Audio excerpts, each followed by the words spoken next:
Hello guys. So ये video basically एक challenging problem से है जो कि पाथफाइंडर बुक से लिया गया है और मॉडर्न फिजिक्स चैप्टर से है, जो सीरीज़ मैं एक्चुअली प्रीवियस ईयर कंटिन्यू कर रहा हूँ।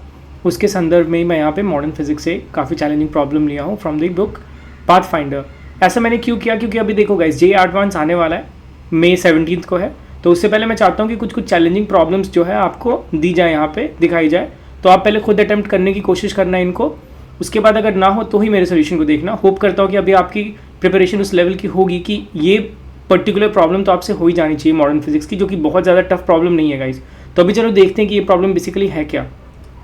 देखो ये सवाल क्या बोल रहा है कि in the emission spectrum of hydrogen like ions, okay this is what, this is hydrogen like ion. So यहाँ पे ये नहीं बोला जा रहा है कि हाइड्रोजन ही है। सबसे पहले आपको प्रॉब्लम के स्टेटमेंट को समझना है। हाइड्रोजन लाइक आयन बोला जा रहा है, मतलब हाइड्रोजन कि जैसा है, हाइड्रोजन नहीं है। तो ये मत समझ लेना कि हाइड्रोजन ही है। उसके बाद कह रहा है energies of the spectral lines range from a minimum value, जो ई मिनिमम है दैट इज 1.224 इलेक्ट्रॉन वोल्ट है, और जो ई मैक्सिमम दी गई है दैट इज 52.244 इलेक्ट्रॉन वोल्ट है। तो ये दोनों हमें दी गई है। कह रहा है now the photons of the second line of the Balmer series. Balmer series आपको पता होगा। बाल्मर सीरीज क्या है, कौन सी सीरीज होती है जिसमें n इज इक्वल टू 2 पे एक्साइटेड स्टेट से वापस इलेक्ट्रॉन आता है। मतलब देखो सबसे पहले क्या होता है, Lyman, Balmer, Paschen, Brackett, Pfund. तो this is Lyman, this is Balmer, this is Paschen. तो जब बाल्मर मतलब n इज इक्वल टू 2 है, Lyman means n is equal to 1 है, and Paschen means n is equal to 3 है। तो n is equal to 2 के ऊपर के किसी भी स्टेट से जब इलेक्ट्रॉन इस n इज इक्वल टू 2 पे आएगा तो उसको हम बोलते हैं बाल्मर सीरीज। तो यहाँ पे सेकंड बोला गया। देखो क्या कह रहा है कि second line of the Balmer series. तो फर्स्ट लाइन क्या होगा, फर्स्ट लाइन होगा जब n इज इक्वल टू 3 से n इज इक्वल टू 2 पे जाए, और सेकंड लाइन होगा n इज इक्वल टू 4 से n इज इक्वल टू 2 पे जाए। This is basically the second line. So यहाँ पे इस लाइन के बारे में बात की जा रही है। उसके बाद कह रहा है this Balmer series are filtered and made to incident on the surface of a metal of work function 2.2 electron volt. मतलब ये जो इलेक्ट्रॉन बेसिकली वापस से आया है n इज इक्वल टू 2 पे, n इज इक्वल टू 4 से, तो वहाँ पे ऑब्वियसली कोई ना कोई फोटोन जो है वो एमिट हुआ है। Because of that electron coming to the n is equal to 2 state from the high state. तो जो एनर्जी है वो in the form of photon निकला है, वहाँ से एमिट हुआ है, और वो जो है फिल्टर किया गया है, उस फोटोन को फिल्टर किए and made to incident on the surface of a metal of work function 2.2 electron volt. So 2.20 electron volt के वर्क फंक्शन वाले मेटल पे हमने इस फोटोन को, जो यहाँ से एनर्जी मिलेगी हमें, उस एनर्जी को यहाँ पे इंसिडेंट किया गया है। उसके बाद कह रहा है कि the most energetic photo electrons, इनमें से मतलब उस फोटोन को इंसिडेंट किया गया है उस मेटल पे, बट उनमें से भी जो सबसे एनर्जेटिक फोटो इलेक्ट्रॉन्स हुआ है emitted pass undeviated through a cross field reason. अभी देखो ऐसा करने से इस एनर्जी वाले फोटोन को हम इस मेटल पे इंसिडेंट किए तो ऑब्वियसली इस मेटल से कुछ इलेक्ट्रॉन निकलेगा।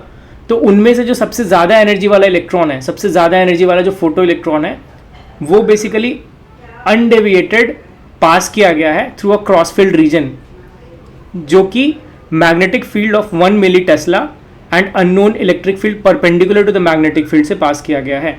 तो हमें calculate the intensity of the electric field बताना है। तो यहाँ पे देखो सबसे पहले तो आप इन चीज़ों का यूज़ करके क्या करोगे, आप निकालोगे कि Z क्या है, एटॉमिक नंबर क्या है, सबसे पहले वही हमें जानना है। तो यहाँ से हमें E min या E max लेते हैं हम। E max will be easier, क्यों देखो मैं बताता हूँ। E max कितना है, 52.244 इलेक्ट्रॉन वोल्ट। 52.244 इलेक्ट्रॉन वोल्ट है हमारे पास E max। अभी जो एनर्जी होती है मैक्स एनर्जी, उसको आप एमिशन स्पेक्ट्रम में वो आप कैसे निकालते हो, that is equal to 13.6 into Z square into 1/n1 square minus of 1/n2 square. ये हम पहले से जानते हैं गाइस।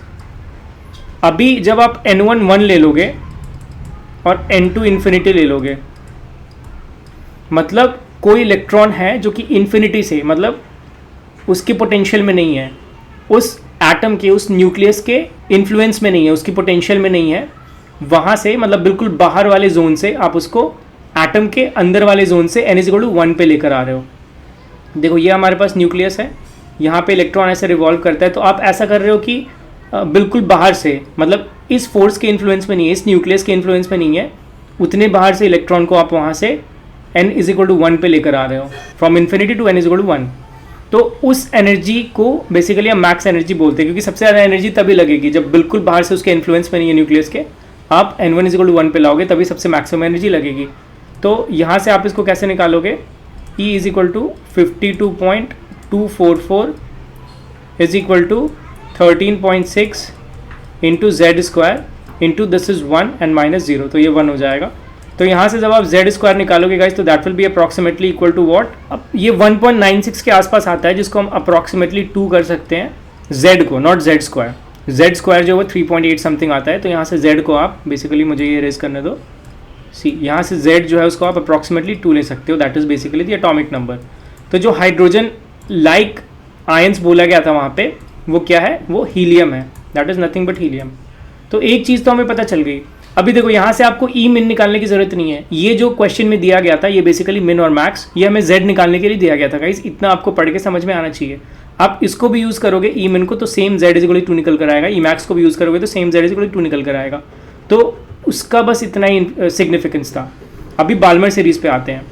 हमारे पास क्या है, बाल्मर सीरीज़ है, ये बाल्मर सीरीज़ में सेकेंड लाइन बोल रहा है। सेकेंड लाइन का मतलब क्या है, n इज इक्वल टू 4 से n इज इक्वल टू 2 है, ऐसा कुछ है। तो यहाँ पे सबसे पहले आपको एनर्जी निकालना पड़ेगा। यहाँ से आप एनर्जी निकालोगे 13.6 into Z square that is 4 multiplied by 1/2 square that is 4 minus 1/16, right. तो यहाँ पे आप 4 और 16 की जब एलसीएम निकालोगे तो ये बेसिकली 16 आ रहा है।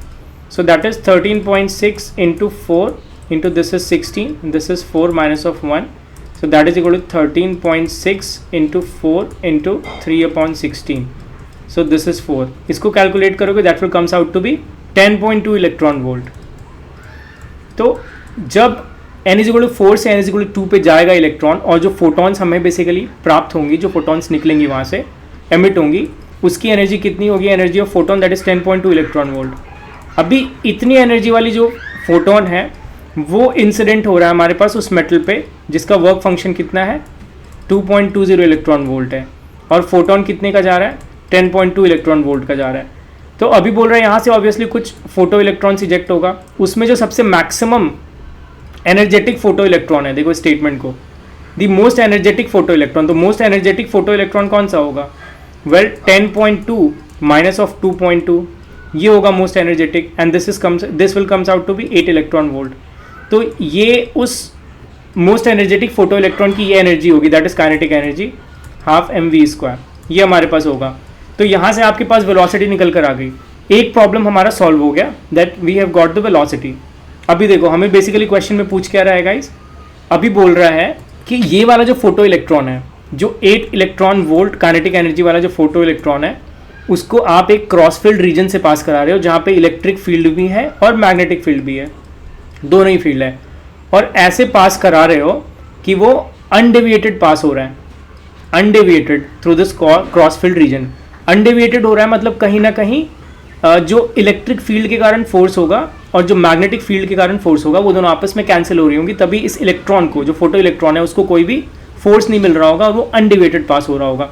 तो यहाँ पे भी ज़्यादा सोचना नहीं है, जस्ट आपको फोर्स पता है ड्यू टू इलेक्ट्रिक फील्ड क्या होता है, charge into electric field that is equal to B.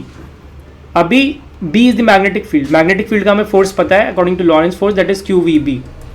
तो यहाँ से Q कैंसिल आउट हो गया, हमारे पास जो वेलोसिटी हुआ दैट इज E/B आया, और वेलोसिटी हमें पहले यहाँ से निकल सकता है, this is basically the maximum kinetic energy, तो ये हाफ mv² होगा। वहाँ से वेलोसिटी निकाल के आप यहाँ पे पुट कर दो, तो आपको मैग्नेटिक फील्ड तो दिया ही हुआ है, वहाँ से इलेक्ट्रिक फील्ड निकल जाएगी, that will basically the answer.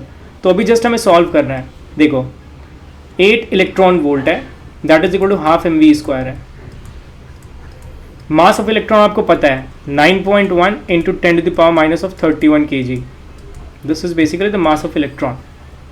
तो 8 एंड इलेक्ट्रॉन ई जो चार्ज है दैट इज 1.6 इंटू 10⁻⁻19 है, right, that is equal to half into 9.1 into 10⁻31 into v²। यहाँ से आप v बेसिकली निकाल लोगे, so this v will comes out to be 2.8 into 10⁻12 v² basically, not v।